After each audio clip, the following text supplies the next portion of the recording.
Welcome to back to channel study classes with Atal में आपका स्वागत है। आज जो हम लोग डिस्कस करेंगे प्रागैतिहासिक काल में झारखंड। उससे पहले अगर आप इस चैनल पे नए हैं तो बिल्कुल इस चैनल पे सब्सक्राइब करें, लाइक करें और ज़्यादा से ज़्यादा शेयर करें।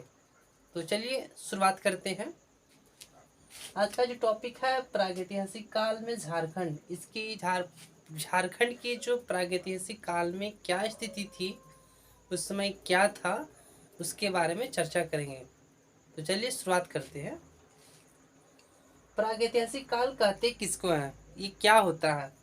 वह काल जिसके लिए कोई लिखित साक्ष्य उपलब्ध नहीं है बल्कि पुरातात्विक साक्ष्य पर निर्भर रहता है, सो उसी को कहते हैं प्रागैतिहासिक काल।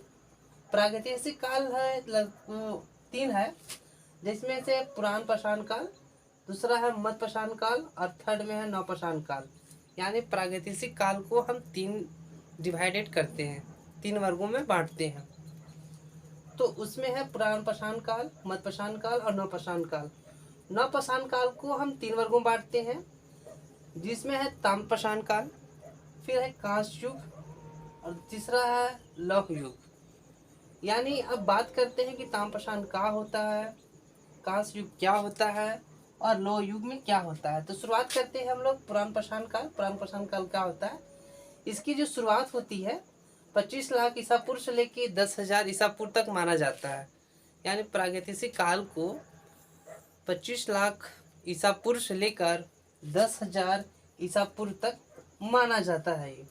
इस काल के लोग शिकारी यानी आखेटक और खाद्य संग्रह थे। पशुपालन का भी ज्ञान नहीं था। इस काल में जो लोग थे वो लोग सिर्फ शिकार करना जानते थे और खाद्य संग्रह यानी खाद्य पदार्थ वाला जो स्टोर किया जाता था वो सबके ज्ञान थे। और एक कृषि पर भी निर्भर थे, जो खेतीबाड़ी करते थे वो सिर्फ खेतीबाड़ी जानते थे। फिर है इस काल में आग की जानकारी हो गई थी परंतु उपयोग करने में सक्षम नहीं हुआ था। इस काल के जो लोग थे, आग का आविष्कार हो गया था लेकिन इसका उपयोग कैसे करना था ये इन्फॉर्मेशन इन लोग के पास जानकारी उपलब्ध नहीं था। फिर है झारखंड में इस काल का अवशेष हजारीबाग, बोकारो, रांची, देवघर, पश्चिमी सिंहभूम, पूर्वी सिंहभूम आदि क्षेत्रों से प्राप्त होता है। यानी इस काल का जो अवशेष झारखंड में कहाँ कहाँ प्राप्त होता है, तो देखिए ये होता है हजारीबाग, बोकारो, रांची, देवघर, पूर्वी सिंहभूम, पश्चिमी सिंहभूम आदि जिलों में प्राप्त होती है। फिर है कि हजारीबाग में पाषाण काल के मानव निर्मित मूर्ति भी प्राप्त हुई है। हजारीबाग जो जिला है उसमें इसी काल का एक मूर्ति पाई गई है, जो इसी काल से अनुमान लगाया जा रहा है। फिर हम बात करते हैं मध्य पाषाण काल। मध्य पाषाण काल क्या होता है? तो मध्य पाषाण काल इसका जो है 10,000 ईसा पूर्व से लेके 4,000 ईसा पूर्व तक माना गया है। फिर है इसमें कि इस काल में पशुपालन की शुरुआत हो चुकी थी। यानी मध्य पाषाण काल जो था इसमें लोग पशुपालन की जानकारी हो गई थी, जिससे पशुपालन करते थे। फिर है झारखंड में इस काल का अवशेष कहाँ मिलता है? दुमका, पलामू, धनबाद, रांची, पश्चिमी सिंहभूम, पूर्वी सिंहभूम इत्यादि क्षेत्रों में प्राप्त होती है। फिर है नवपाषाण काल। नवपाषाण काल क्या होता है?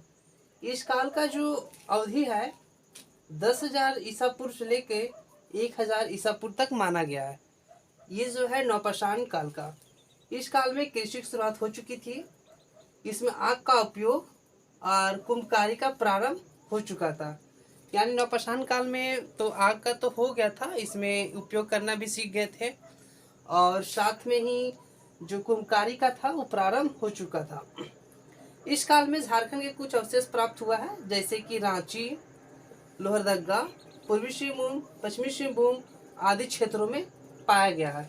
यानी कि इसका अर्थ ये हुआ कि इस काल के क्षेत्र यानी जो काल नवपाषाण काल चल रहा है, नवपाषाण काल का जो कुछ अवशेष या मूर्ति वगैरह है इन जिला क्षेत्रों में प्राप्त हो चुका था, जिसमें से रांची है, लोहरदगा है, पूर्वी सिंहभूम, पश्चिमी सिंहभूम। अब बात करते हैं यहाँ पे छोटा नागपुर। छोटा नागपुर प्रदेश में 12 हस्त कुठार पाए गए हैं। इस काल के जो संदर्भ थे, जो वस्तुएं थी, इनका प्राप्त हो चुका था। छोटा नागपुर प्रदेश में 12 हस्त कठार पाए गए हैं। फिर है ताम्रपाषाण काल। ताम्रपाषाण काल का जो इसका जो टाइम ऑफ पीरियड है 4000 ईसा पूर्व से लेकर 1000 ईसा पूर्व तक माना गया है।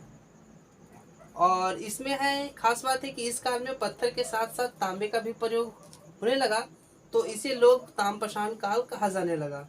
यानी इस काल में ज़्यादातर जो था पत्थर का यूज़ करते थे हथियार बनाने के लिए, लेकिन सबसे ज़्यादा जब तांबे का इस्तेमाल होने लगा तो इस काल को ताम्रपाषाण काल कहा जाने लगा।